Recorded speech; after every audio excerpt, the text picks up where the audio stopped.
morning everyone, it's Matt Wynn-Jones, Council Chair for the New South Wales AIIA. Today we're talking about our diversity and our Let's Discuss series. And today I'm really delighted to have Sue Keay, who's the Research Director for Cyber and Physical Systems at CSIRO Data61. Welcome, Sue, and thank you very much for your time. Thank you. The conversation today is just discussing diversity and a bit about your background and how you've ended up where you are. So congratulations, a very impressive CV and LinkedIn profile. I wanted to start by asking about your first paid job. First of all, did it meet your expectations and does it still exist? Well, my first paid job was lawn mowing. Excellent. And I expected that it was going to be hard, hot work, and it was. It met my expectations. Yeah. And that job does still exist, despite the fact that we now have robot lawn mowers. And what role, or how has skills development and education shaped your professional career? And are there any educational goals still ahead of you? I guess it's been very transformative for my own career because my background is as a scientist, so I invested a lot in my education. So I have a PhD in geoscience and then went on and did postdoctoral research. Following that, I did a whole series of, on-the-job training and other opportunities where I could find them. And most recently, I just last year completed my MBA. So to have a formal qualification in business. I want to talk now briefly about heroes. Who are your local heroes and maybe your global heroes? I have quite a lot of local heroes by virtue of the fact that I've been part of a fantastic program here in Australia called the Superstars of STEM, and in particular the CEO of Science Technology Australia who set that whole program up, Kylie Walker, is a real hero of mine. And another local hero in Brisbane for me is Catherine Ball, the Queen of Drones. She's a remarkable leader and I've learned a lot from her. I've since learned that I can't say drones in a non-military sense. They're called something else. I can't remember what the acronym is, but yeah. UAVs? Yes, that's the one. What do you see as one of the leading technology innovations in the last 10 years, and how has that impacted your life? I can sort of predict what your answer might be, but I need to hear it. Handheld mobile communication devices like iPhones. Yeah. Certainly, it's probably not many people's lives that those haven't influenced. I carry mine everywhere, and there are a number of important attributes that my phone has to have, and those include that they take high-quality images, that it's lightweight, but that it's robust, so if I drop it, it won't break, that it doesn't drain its battery, and that I get signal wherever I am. And interestingly, those are all the types of things that the Cyber Physical Systems program within CSIRO's Data61 actually specialise in. So making sure that we can have technologies that are robust, that have low or no power requirements, that can operate in areas even with degraded communications. Yes, exactly. So although we don't necessarily apply it to phones, there's a whole range of other applications that we can apply that work to. Very good, very good. This question is about unlimited resources and unlimited time. And what problem would you solve with technology? Well, this might sound trite, but I really think there's more that we could be doing towards applying technology to solve global poverty. And I think traditionally we've seen when technologies are developed that they benefit the rich, and then that we hope that by some trickle-down effect that they will have benefits for marginalised communities. But I think it's also very difficult for us to, if we're in a privileged position, to really understand what it is like for people who haven't benefited from that privilege. So to my mind, it's very important that we find ways to give marginalised communities access to and knowledge in the technology so that then they can make their own judgments on how they might be able to use to improve the quality of their lives. And if we don't do that, then I worry that we will just have an increase in the inequality that the world currently experiences. And perhaps to your earlier point, a smartphone is a very practical tool that could be universally accessible. In a few words, how do you describe the opportunities ahead of you? Well, I look forward to making a lot of the people in my cyber physical systems research team household names through events like our D61 Live, because I think the work that they do really is remarkable and transformative for Australia. And I guess where we're really going is developing the technologies that are robust, that can operate in quite extreme environments, and that we can look at applying in areas like space. Right. So I really am hoping that we will cover the full spectrum from technologies that you would use in your own home or workplace through to technologies that you'll see operating on the lunar surface in the future one day. Very exciting. Very exciting. What does diversity in tech mean to you, and what initiatives and actions can you suggest that might improve that in our industry? And I know that it's a little skewed at the moment, but what's your position on that?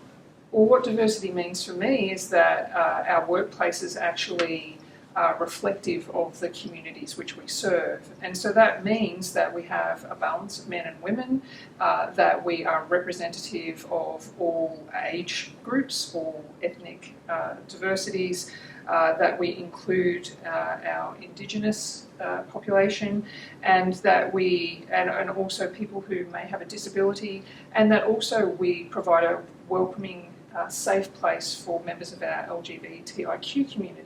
I think diversity has many forms, and it's important that we're inclusive of all of them. Actually having transparency around diversity is important.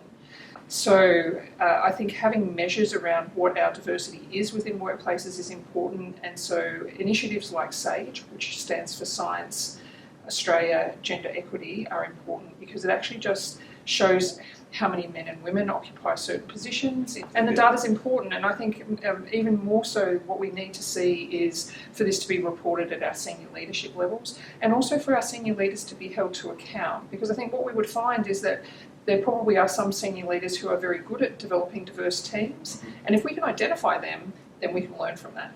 So from a digital transformation perspective, what's the greatest impact that you see that's been on our community and our society?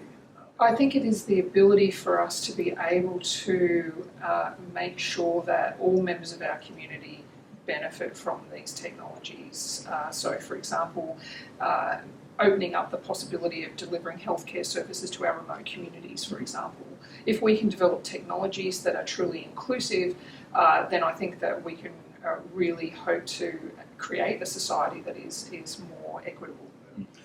You're relatively new to the AIIA in terms of the engagement. Do you see a role that, how do you think you might be able to contribute to the industry association, and what sort of positive impact, particularly around diversity? Yeah.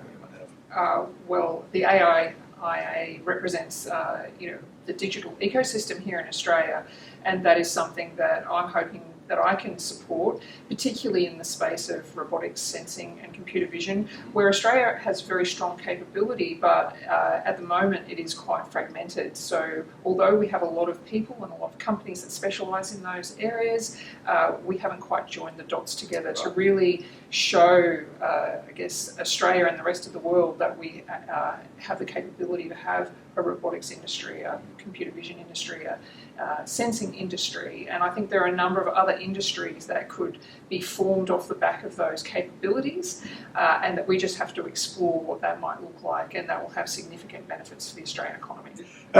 What were the top things that you tell your 15-year-old self, a young woman looking to get into STEM and as a future business leader? Can you throw your mind back to what your mind was like at that stage, and what might be different? Yeah. Well, I guess the first thing would have been do high-level maths.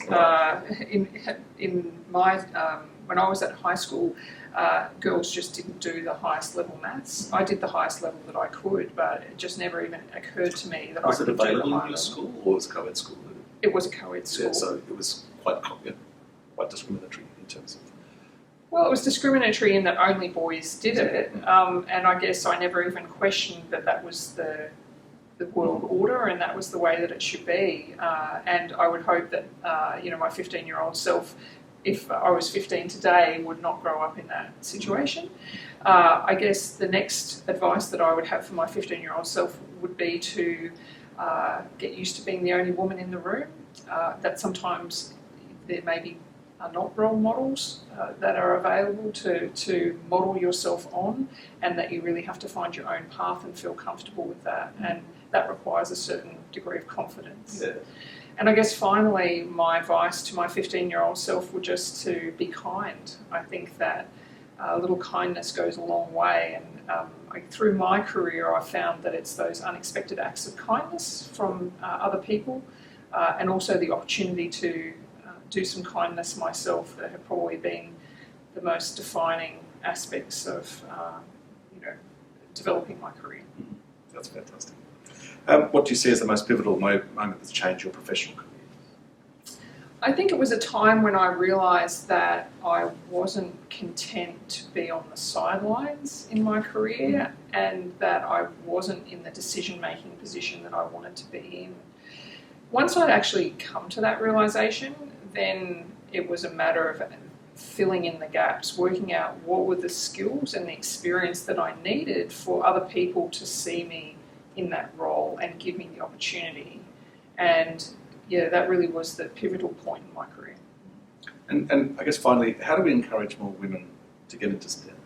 Well, I think there's no point in encouraging women into STEM unless there is an inclusive and supportive environment for them to come into. And I see this quite frequently working in a very male-dominated industry.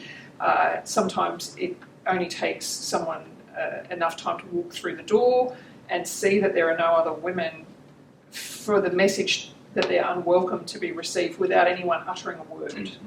And so I think that we need to do a lot more to support the women that we have in the community and to encourage that perception that careers in tech are only for men, to see a real upswing in women actually embracing STEM. Because until, I guess it's a common saying, but people say you can't be what you can't see. And I think that's true. There are exceptions, and there are women who tough it out and have found a way to feel comfortable being the only person like them. But that's not good enough. If we're going to get to the point where it is even representation and where the tech industry does actually represent all members of the community, we need to be doing a lot better. So it's been an absolute pleasure. Thank you so much for your time today and giving us your perspective. Congratulations on an outstanding career. That's it. That's a wrap for today. If you'd like any more information, please visit the AIIA website, aiia.com.au. Thank you.